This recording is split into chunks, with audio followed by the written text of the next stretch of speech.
Bienvenue dans le podcast du Réveil Sonne.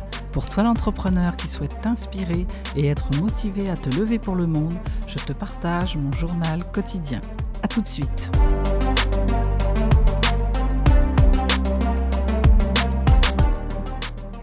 Bienvenue dans le Réveil Sonne. Aujourd'hui on est dimanche 29 janvier. Il est tôt. J'ai toujours entendu que le monde appartenait à ceux qui se levaient tôt. Peu importe, moi c'est mon rythme, je le suis et c'est là où je suis. Le matin, c'est le moment où je suis la plus inspirée. Donc je me lance, c'est le matin que j'organise un peu mes semaines, que je sollicite mon côté visionnaire aussi pour savoir où je vais aller, mais bien au-delà de la semaine, des mois, peut-être même des années, de me rappeler où j'ai envie d'aller, venir chercher aussi mon pourquoi pour être bien boosté sur la journée. Et c'est là aussi où j'écris, quand j'ai besoin d'être inspirée, parce que la plupart du temps, c'est calme, tout le monde n'est pas encore levé, et c'est vraiment un moment où je suis seule avec moi. Donc, la tonalité d'aujourd'hui, c'est l'organisation. En fait, j'ai fait le point sur ma semaine, et j'ai regardé comment ça s'était passé. J'ai fait une très belle semaine, en fait. J'ai changé mon organisation, je vous en parlais dans mes premiers podcasts. Et en fait, ça porte ses fruits.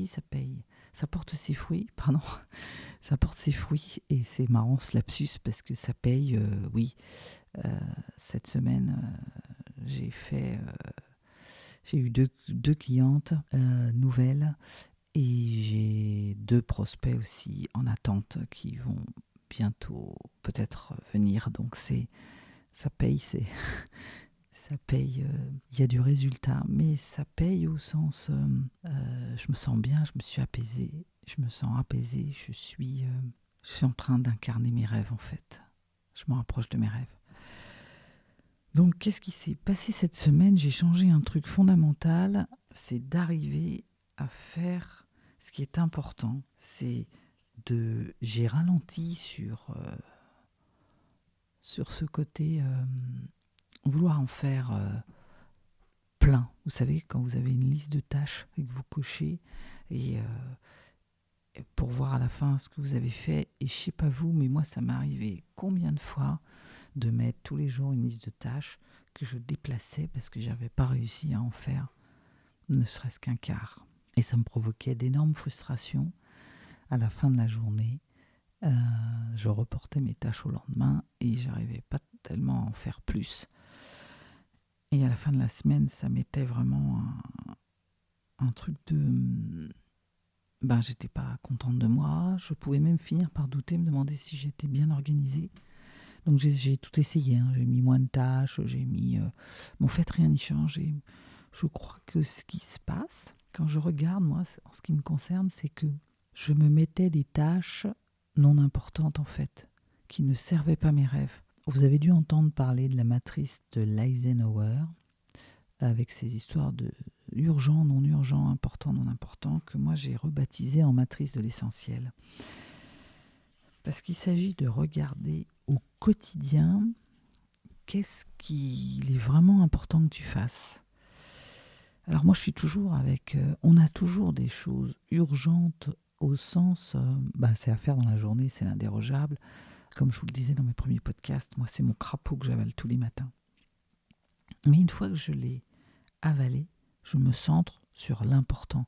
Vous savez, ces gros projets, ces choses dont vous rêvez, qui vous font palpiter le cœur, qui vous mettent des étoiles dans les yeux et qui vous donnent une énergie de dingue. Et partant de ce principe, si je devais résumer comment je fais pour me rapprocher de ces rêves-là, j'aime bien cette blague qui demande comment est-ce qu'on mange un éléphant ?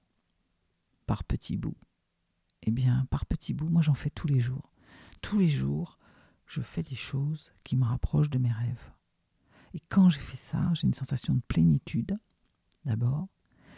Et puis ensuite, mine de rien, quand je fais le point à la fin de la semaine, je me dis « Waouh, j'ai avancé ça, ça et ça. Ça avance plus vite, ça avance mieux. » Parce que je fais des choses qui me font battre le cœur. C'est mon énergie, c'est mon pourquoi. Donc concrètement, qu'est-ce que j'ai fait pour faire ça cette semaine où j'ai J'avais une multitude de rendez-vous où j'ai eu l'impression de courir partout. Il y a même une journée où j'ai fait un marathon.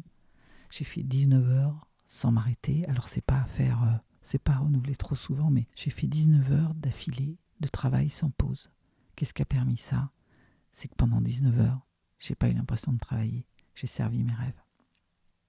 Donc, si je devais résumer un peu ce que j'ai fait cette semaine avec ma matrice de l'essentiel, j'ai évacué mon crapaud tous les matins de ces choses urgentes dont il faut vite se débarrasser.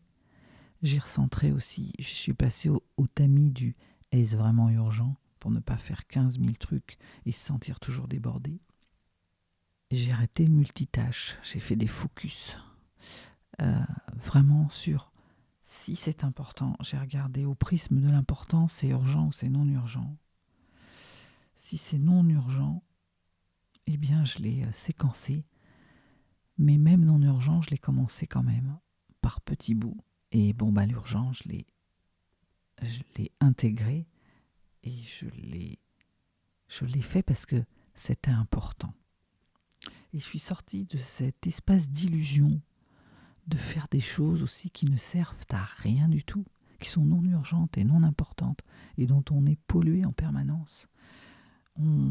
La sursollicitation des autres, par exemple, où on se donne des obligations quand on ne sait pas dire non, et on prend plein de choses à faire. De ces choses qui ne sont pas prioritaires. Quand je listais mes tâches, je listais tout ce que j'avais à faire et que je croyais qu'il était à faire. Et en fait, là maintenant, j'ai regardé parce qu'il y a des tâches où finalement je me suis dit, mais est-ce que je suis obligée de le faire, ce truc-là? Non, qu'est-ce qui se passe si je le fais pas? Et c'est comme ça que je me suis rendu compte que ça n'amenait rien à l'important. Et puis j'ai priorisé, par exemple, pour vous donner un exemple concret, je travaille les contenus pour l'Académie des coachs et je me focusais sur les contenus. Mais comme un de mes mentors dit toujours, si tu fais des contenus mais que tu n'as personne pour les consommer, ça ne sert à rien en fait. Donc je suis d'abord allée prospecter, par exemple, échanger avec des futurs académiciens pour voir de quoi ils auraient besoin en plus. Et comme ça, j'ai été chercher des académiciens et maintenant je suis tellement plus motivée pour faire les contenus. Donc c'est ce truc pour bien filtrer l'important, l'essentiel pour vous, c'est de vous rappeler vos rêves. Qu'est-ce qui est important pour moi? Qu'est-ce que j'aimerais avoir fait à la fin de ma semaine, de mon mois, de mon trimestre, de mon année, de mes 3 ans, 5 ans, 10 ans?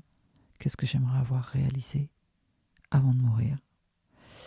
Et de se demander à chaque fois que je vais faire quelque chose, poser une tâche dans ce qui est à faire, de se demander si ce que je vais faire, poser, réfléchir, dire, me rapproche de mes rêves.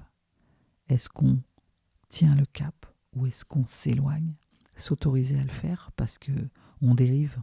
C'est pas, moi il m'arrive encore de faire des choses sans importance, mais c'est à un moment donné de se poser et de se dire est-ce que ça me rapproche de ce que je voulais faire? Est-ce qu'on tient le cap? Et puis le deuxième élément, c'est quelque chose dans le corps, de l'ordre du ressenti.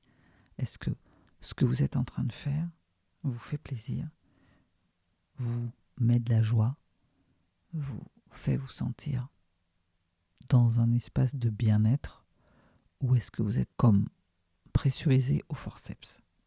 Voilà, c'était le Réveil sonne. Je vous dis à très vite.